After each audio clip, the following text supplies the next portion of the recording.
السلام علیکم ورحمۃ اللہ وبرکاتہ۔ کیسے ہیں دوستو آپ تمام لوگ؟ امید ہے کہ آپ تمام لوگ بخیر عافیت کے ساتھ ہوں گے۔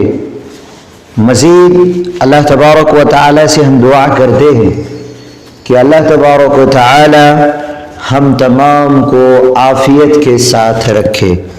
تو ناظرین و سامعین، آج کافی دنوں کے بعد میں آڈیو کی شکل میں ایک ویڈیو آپ لوگوں کے لیے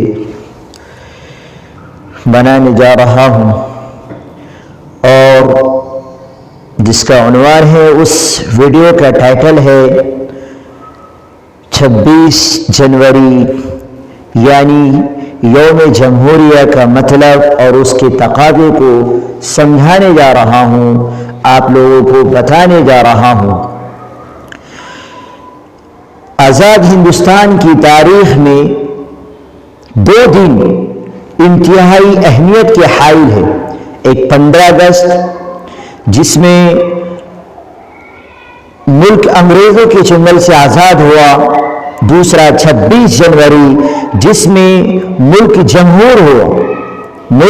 جمہوری ہوا، یعنی انگریزوں کا نظام اور قانون ختم کر کے اپنے ملک میں اپنے لوگوں کا بنایا ہوا قانون اپنے لوگوں پر لاگو اور نافذ ہوا۔ اپنا قانون بنانے کے لیے ڈاکٹر بھیم راؤ امبیڈکر کی صدارت میں 29 اگست 1947 کو نئے دستور کی ہر چیز پر کھلی بحث ہوئی۔ پھر 26 نومبر 1949 کو اسے ایکسپٹ کر لیا گیا، قبول کر لیا گیا، اور 24 جنوری 1950 کو ایک مختصر اجلاس میں تمام ارکان نے نئے دستور پر دستخط کر دیا۔ البتہ مولانا حسرت موہانی نے مخالفت کرتے ہوئے دستور کے ڈرافٹ پر ایک نوٹ لکھا۔ یہ دستور برطانوی دستور کا ہی اجرا اور توسیع ہے، جس سے ہندوستانیوں اور آزاد ہند کا مقصد پورا نہیں ہوتا۔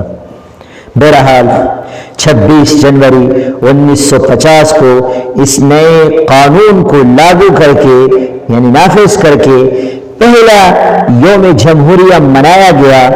اس طرح ہر سال 26 جنوری جشن جمہوریت یوم جمہوریت کے عنوان سے منایا جانے لگا، اور 15 اگست 1947 کی طرح یہ تاریخ بھی ملک کا قومی اور یادگاری دن بن گئی۔ لیکن آپ کیا سمجھتے ہیں؟ کیا جشن اور بہار کا یہ دن سونے کی تھالی میں سجا کر ملا تھا؟ کیا گلاب کا پھول قدموں میں برسا کر ملا تھا؟ کیا 1-2 انگلی کٹا کر یا 4 گردنیں کٹا کر ملا تھا؟ جی نہیں۔ آپ پیچھے جائے تو آپ کو ظلم ستم کی ایک لمبی داستان ملے گی۔ خاک و خون میں لت پت تڑپتی لاشیں ملے گی، دور دور تک درختوں پر لٹکے انسانی سر ملیں گے، جیل کی سلاخوں کے پیچھے ہزاروں بے قصور افراد ملیں گے۔ ہاں، جائے اور پیچھے جائے، تاریخ کو پڑھیں، دیکھیں، ان اوراق کو پڑھیں، سمجھیں جنہیں آزادی کا نام لینے کی پاداش میں ان کے اوپر مقدمہ چلائے گئے، انہیں جیل کی کوٹھریوں میں بند کر دیا گیا۔ اگر میں صرف 1857 کی بغاوت سے تاریخ لکھوں تو 1947 میں ملک کی آزادی تک 90 سال بنتے ہیں، جبکہ 1857 سے بہت پہلے ہی آزادی کا سور پھونکا جا چکا تھا۔ زنجیر غلامی کے ٹوٹنے تک مسلمان عمراء، علماء اور عوام کی طویل جدوجہد بے مثال قربانیوں اور منصوبہ بند کوششوں کی نظر انداز نہیں کیا جا سکتا۔ 47 میں آزادی ملنے کے بعد سب سے بڑا مسئلہ یہ اٹھا کہ ملک کا دستور کیسا ہو، مذہبی ہو یا لا مذہبی ہو، اقلیت اور اکثریت کے درمیان حقوق کس طرح طے کیے جائے۔ میرے محترم بزرگوں، ہم سمجھتے ہیں کہ یوں ہی ہمیں یہ جمہوری ملک مل گیا.